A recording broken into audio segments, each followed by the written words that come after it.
हमको 10 लाख का भाड़ा वहां पे नहीं मिलेगा क्योंकि हमको आगे हैदराबाद जाना है। तो ये चीजें ध्यान में रख के इन्वेस्टिगेशन होने की जरूरत है, ऐसे हम सबका मांगना है। और उसी के साथ ये रूल होते हुए भी अगर आप देखो, वो हैंडलर जो कपूर है एरो का, उसने वहां पे बताया कि विजिबिलिटी इज क्लियर। तो विजिबिलिटी जो क्लियर नहीं थी, तो फिर पवार ने, जो भी मनोज पवार या जो भी है, उसने क्यों वहां पे बताया, एरो ने क्यों बताया कि विजिबिलिटी है? क्योंकि वो रिपोर्ट देखने के बाद पीए ने अजीत दादा को बताया कि अभी हम जा सकते, विजिबिलिटी इज ओके। अजीत दादा ने वो एक्सेप्ट किया। कैप्टन ने उनको शायद बोला होगा कि इट्स ओके ओके, लेकिन एटीसी ने वो ओके कभी नहीं किया था। फिर ऐसा क्या हुआ, क्यों विजिबिलिटी न होने के बाद भी जानबूझ के वहां पे बताया गया कि विजिबिलिटी इज ओके?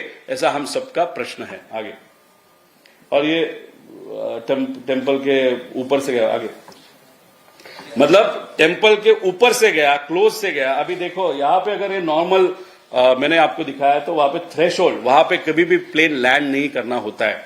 उसके आगे एक एमिंग पॉइंट होता है, उसके हिसाब से प्लेन लैंड करना पड़ता है। जैसे ये थ्रेशोल्ड है, लेकिन अगर लास्ट 1 मिनट का ट्रांसपॉन्डर बंद होने के बाद हमको हाइट मालूम नहीं, लेकिन अगर प्लेन जो टेम्पल है उसके ऊपर से बहुत नजदीक से गया, जो यूजुअल नहीं है, that is something which is abnormal after you talk to all the villagers. So that means ये प्लेन ट्रांसपॉन्डर बंद करने के बाद जानबूझ के इस हाइट पे लिया गया था कि आगे जाके ये जो हिली एरिया है वहां पे अगर ये प्लेन उस रनवे पे जाता भी था तब भी ये रनवे पे लैंड नहीं होता। वो हिली एरिया का जो ये बाजू है वहां पे लैंड होता था।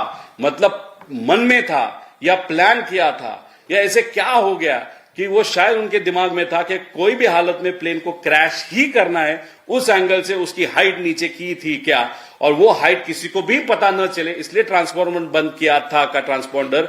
फिर ऐसा हुआ क्या कि को पायलट पाठक जब उनको दिखा कि ये कुछ तो गलत हो रहा है, उनके माध्यम से फिर बचाने की कोशिश, फिर उसके बाद वो स्टॉल हुआ क्या, मतलब लेफ्ट को गया था क्या, मतलब को पायलट पाठक की कोई भी गलती नहीं है, ऐसे हम सबका कहना है। लेकिन कपूर के मन में शायद ऐसे था कि ये कोई भी हालत में क्रैश करना, ऐसी शंका है।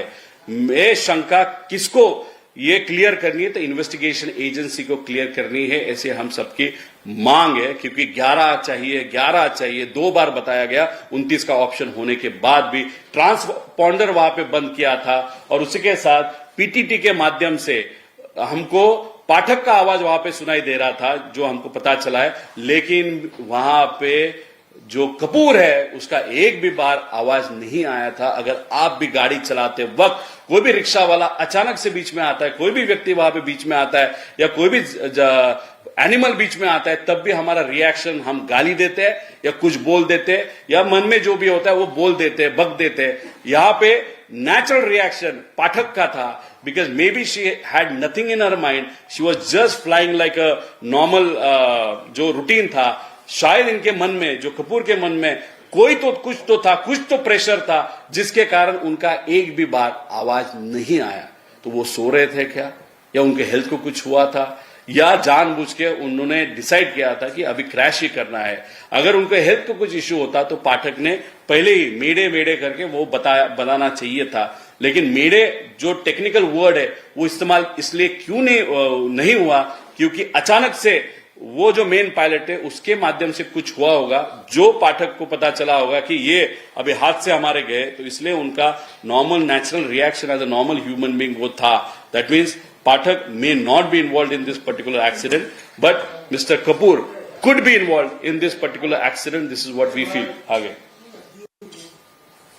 ये है दादा का टूर क्यों चेंज हुआ, एयरक्राफ्ट का टाइमिंग क्यों चेंज हुआ, पायलट क्यों चेंज हुए, उसके साथ डिस्पेरेंसीज जो सेंट्रल रिपोर्ट है और एटीसी की ट्रांसक्रिप्ट है उस पर डिस्पेरेंसी क्यों आई, लैंडिंग क्यों किया गया, टेक ऑफ क्यों किया गया अगर वहां पे विजिबिलिटी नहीं थी, और उसी के पास 11 नंबर का रनवे क्यों मांगा गया।